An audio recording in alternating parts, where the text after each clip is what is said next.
It's a wonderful Monday afternoon right here on Super Screen Television, and it is Sport Mattaz. It is the Olympic period. People say you just go in there to participate. Either you pick a medal or not. The motive and the aim of the Olympic is to participate. Is that our own aspiration in the Nigerian team or Team Nigeria?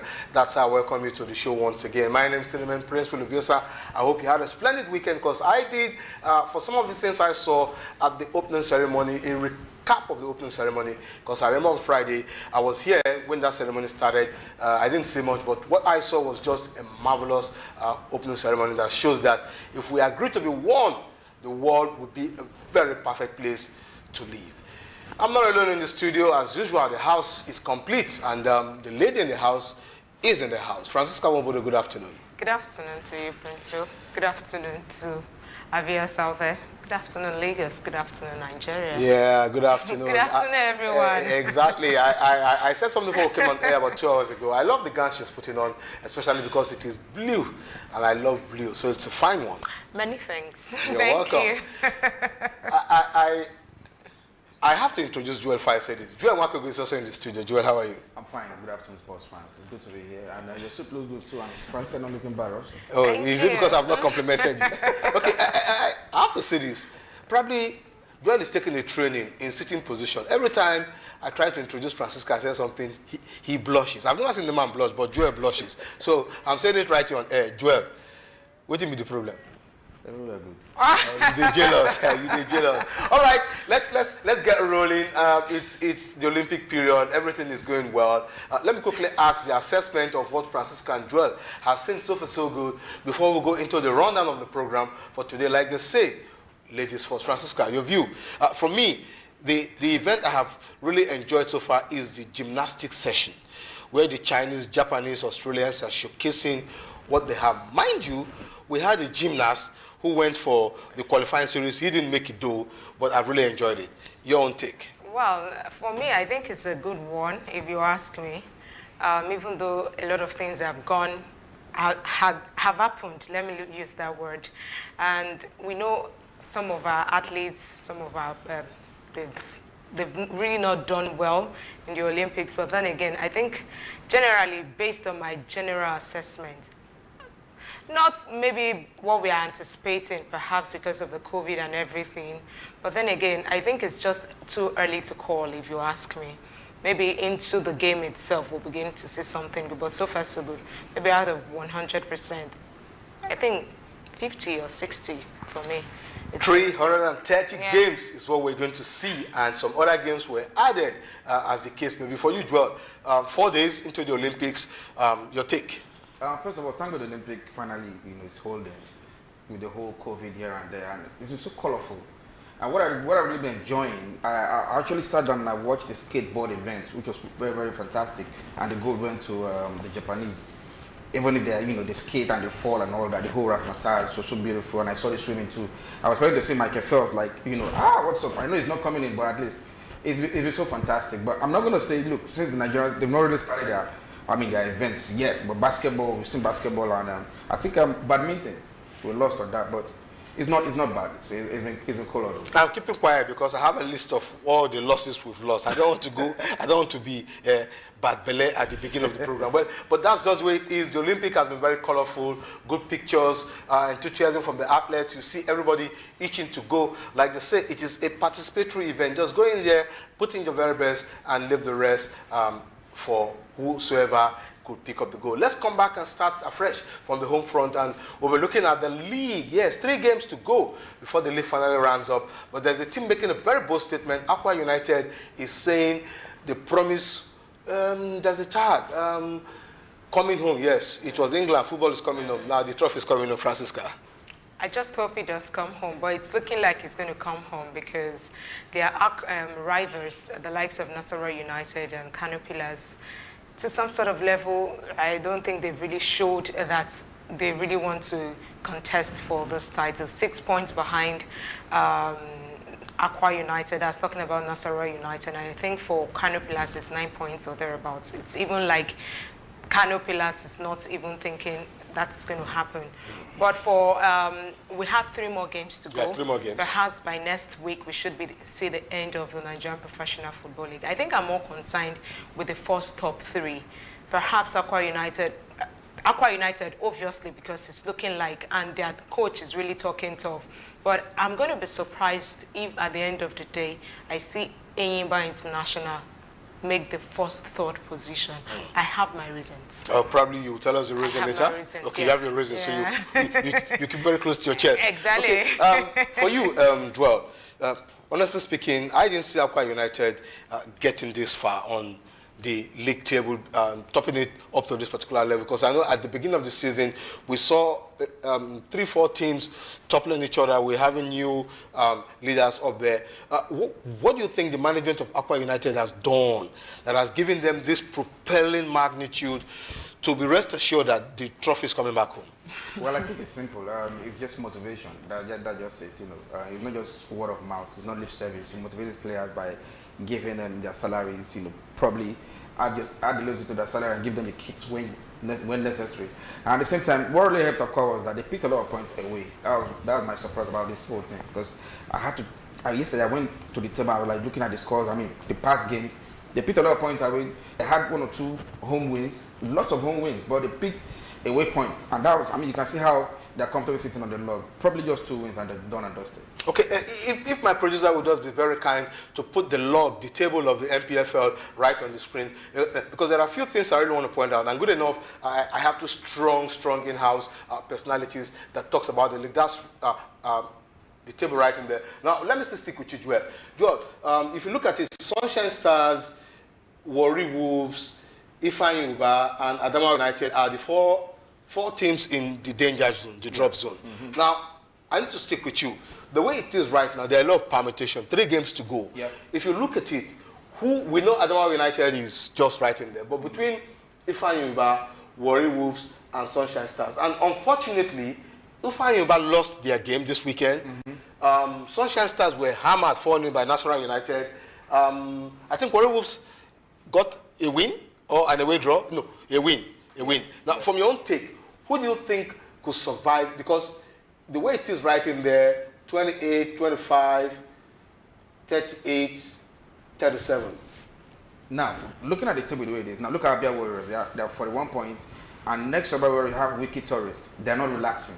They still want to fight their way and try to push Abia Warriors down a little. Just 1 win, then probably 2 draws. They're going to topple Abia Warriors. But I think Abia Warriors, they have one. The next game is going to be a home game.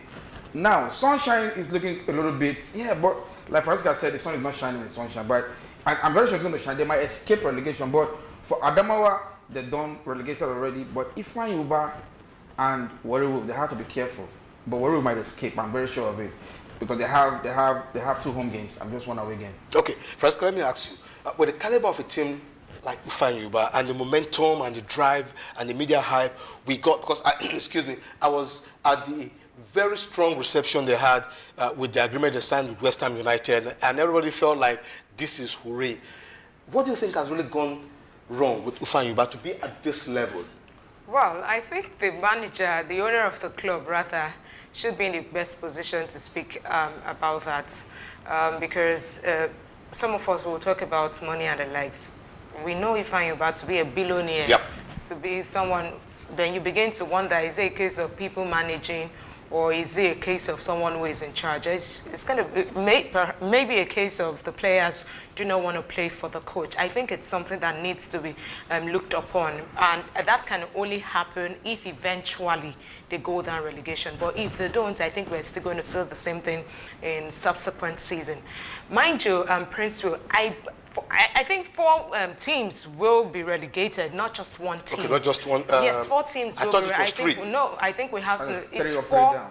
It's 4 down. Okay. It's always 4 4 down. Then 4 up. Coming into from the NNL. Not so looking too good. none of them, you see, from Abia Warriors, Wiki Tourists, and Jigawa, it's still looking dicey for them, except the kind of games they have. Maybe a home win victory or home win games can be an advantage to them. A lot of people might be writing off the likes of Sunshines, but I knew at some point that Sunshines weren't doing well, not until when the coach left. And the new coach now, he's been talking tough. And I know even on the way, he tries as much as possible. He doesn't lose entirely. Sometimes he picks points. And that's why they are where they are. Jigawa Golden Stars have to be very careful because it's not done and dusted.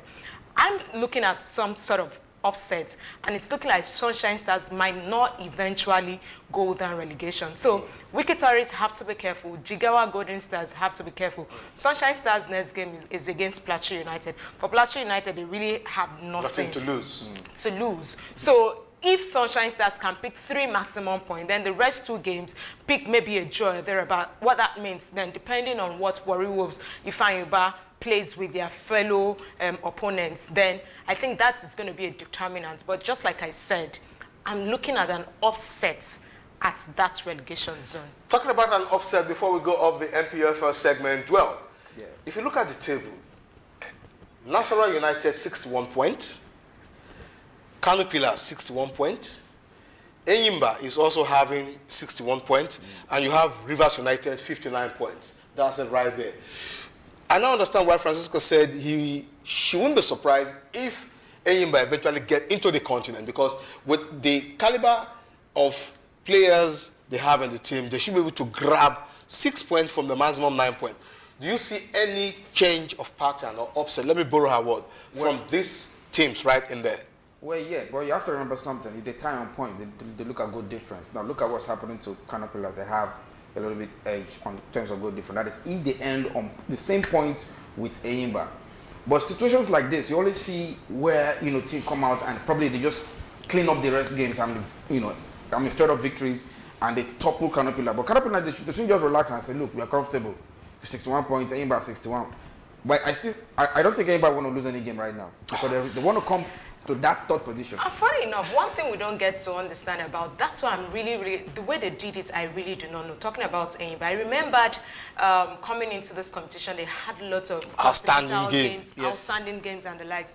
And we thought at some point they were 14, 15 and thereabout, but immediately they picked up. And guess what, Princewill, majority of Fatai or Shorts players are out injured. Like 18 of them are out injured. It is just working with 16 players. So you can imagine him at this point. And that's why I'm saying if he eventually makes the top 3, then I think it's just going to be a very good one for Fatai Osho. All right, we're wishing all the teams in the NPFL the very best. We want the very best to represent us in or on the continent, and Akwa United is promising to be the king right there in the NPFL. Enough of the NPFL, let's come back to part of the Olympics, and the Wrestling Federation boss, no person than Agali, is optimistic that we might get medals. Now, Joel, let me start with you.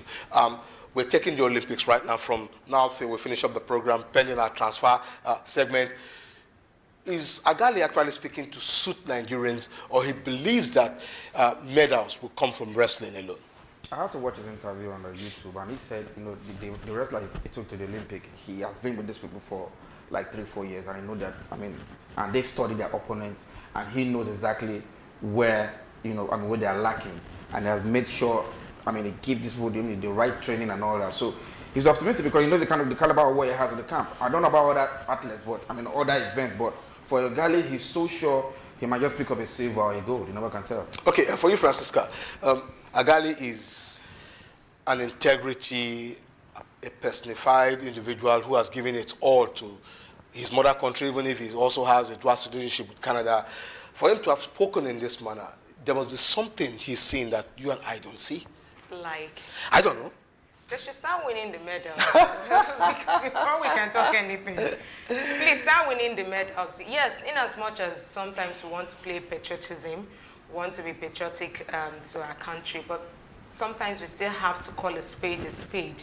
We have to tell ourselves the truth. We just had, recently, I think maybe a few hours ago there, but we just had someone from Tunisia who won gold for Africa, the very first athletes to win gold for Africa. I think Ahmed something, that's his name, on swimming or something thereabout. Then you begin to ask yourself, what is Nigeria doing? If you are telling me that you are still optimistic, the biggest people who are looking up to, first off, Funke Oshonaike, we know she has never won anything when it comes to Olympics, but then again, she's been there, she's got experience and everything.